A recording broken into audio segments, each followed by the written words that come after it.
Love is the biggest force in life. And where there is love, the impossible easily becomes possible. That is the power of love. And that is the message in the story that I am going to relate to you. This is the tale of Lata Bhagwan Khare, who lived with her husband in Buldhana district, Maharashtra. They were daily wage workers on a landowner's farm. And by the amount they earned, they were barely able to eat and sustain themselves. The little bit they had saved over the years, they had spent in the weddings of their 3 daughters. They were now old. One day, on returning from work, the husband complained of a terrible ache in his chest. Lata gave him traditional herbs, but they were of no use. The next day, she took him to the local doctor. He said the matter was serious and he needed to be taken to the big hospital in the city nearby. Lata was crestfallen. She did not have the resources for that. In desperation, she begged and borrowed from her friends and relatives, and then embarked on the journey with her sick husband. On reaching the hospital, she felt overwhelmed and out of place. People were giving them condescending looks, as if they seemed to have lost their way into the hospital. Not to be deterred, Lata paid what she had to arrange for the doctor's appointment. The doctor, on seeing, said he needed some more tests for the complete diagnosis, and only then the treatment could begin. Lata felt shattered. She took the doctor's slip and walked out of the hospital.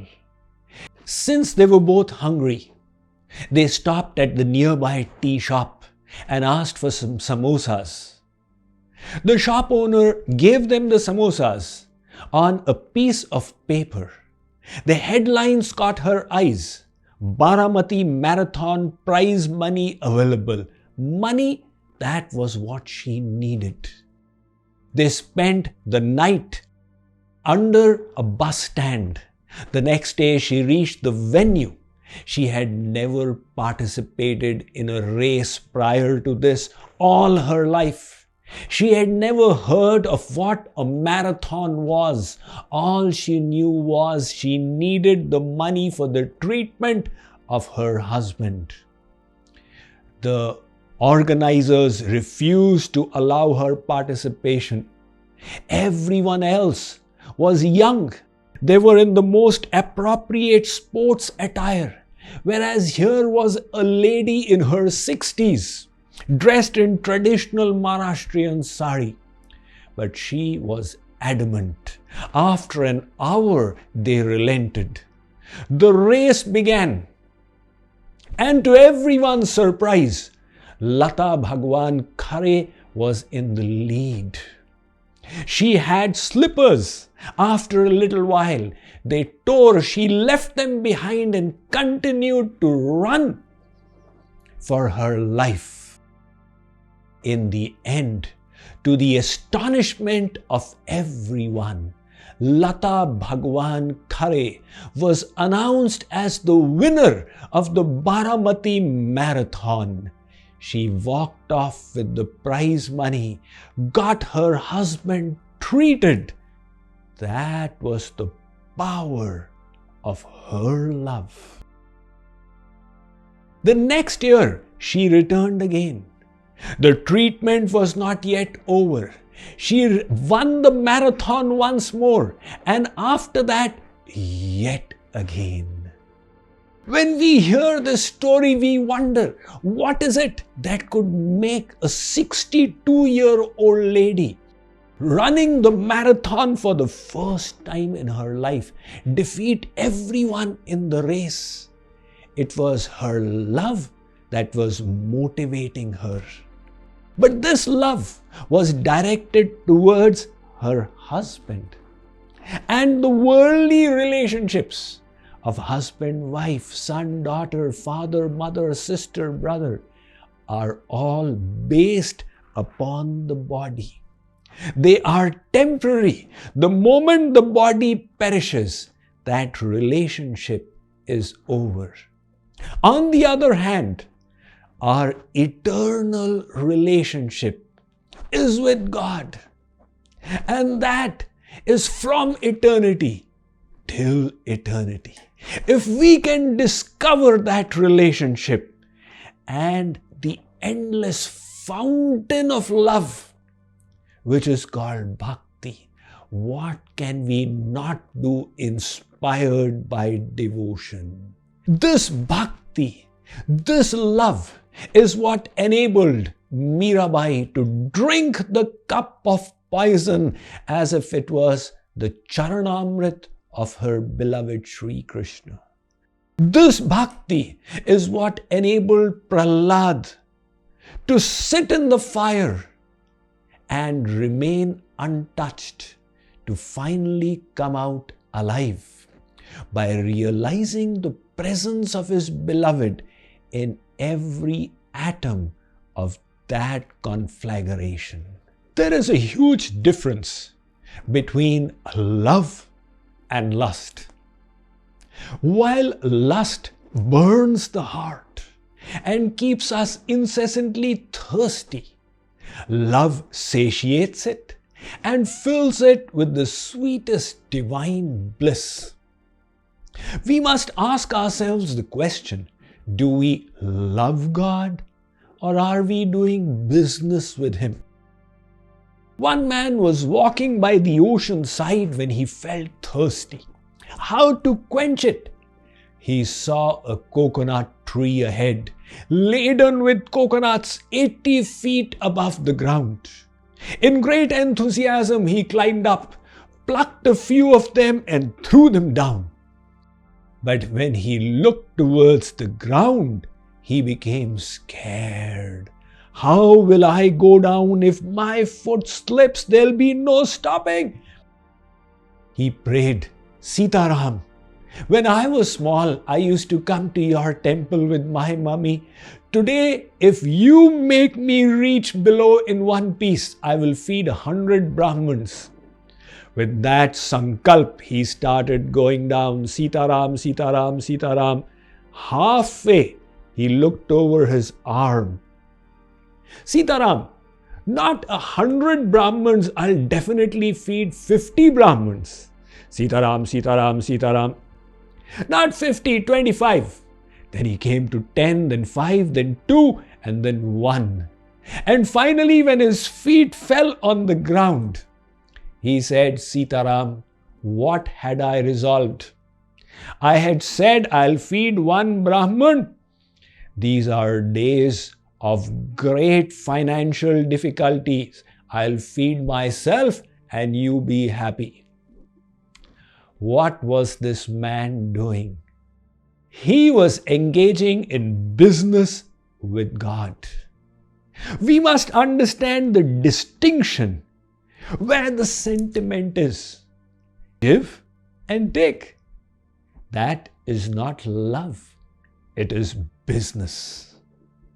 Where the sentiment is, take, take, take. What is there in it for me? It's all about I, me, myself, and my happiness. That is also not love. It is lust. Where the sentiment is, give, give, give. Sacrifice for the happiness of the beloved. That is real love. So the opposite of love is lust. In between is business. We must try and cultivate the sentiment of true love within us.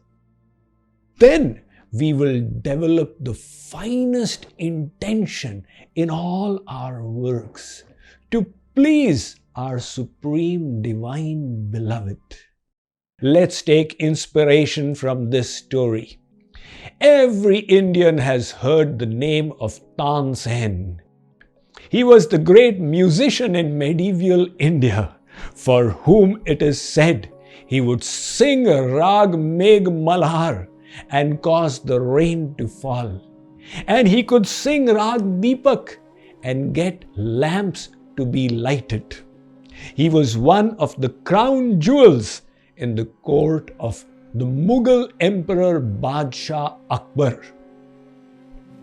One day, Akbar asked him, "Tansen, you sing so well. Who is your guru?" Tansen said, "Huzur, he is Swami Haridas. He resides in Vrindavan." Akbar said, "Call him over to Delhi. I wish to meet him." Tansen responded, "Huzur, he will not come. He is a sadhu, a renunciant monk. For him, a beggar and a king are alike. If you aspire for his darshan, you will have to go to Vrindavan." Akbar consented to make that sacrifice to see this noble soul. He changed his attire and incognito, he accompanied Tansen to Vrindavan. They reached the hermitage of Swami Haridas. He was a saint in medieval times who is reputed to be a descendant of Lalita Sakhi, one of the Asht Mahasakhis of Radharani. Now, after darshan, how to ask Guruji to sing something? Tansen, he took the tanpura and began singing and would deliberately make mistakes. Finally, with the intention of teaching his pupil, Swami Haridas took the tanpura and said, "My child, not like this. Let me show you." When Swami Haridas began singing, Akbar's ears opened up.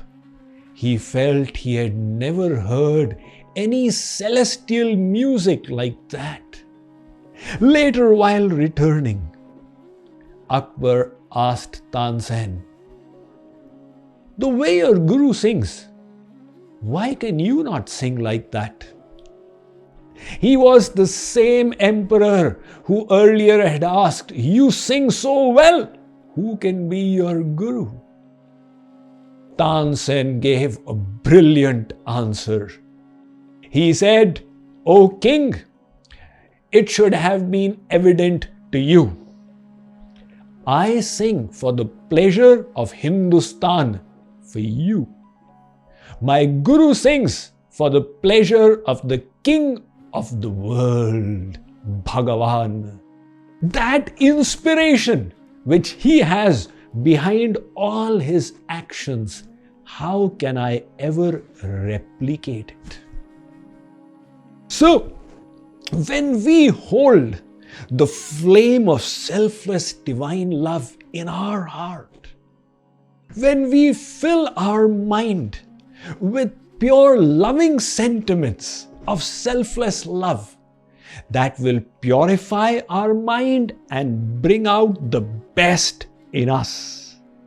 And when the intention behind our actions is to please God through them, with that motivation, we will be inspired to do the best in what we do. As the saying goes, the talents we have is God's gift to us. What we make of it is our gift to God. So, in this way, through love for God, we will become the best that we can be. And inspired by that love, we will do the best that we can do. And the consequence of this will be, we will feel the best that we can feel.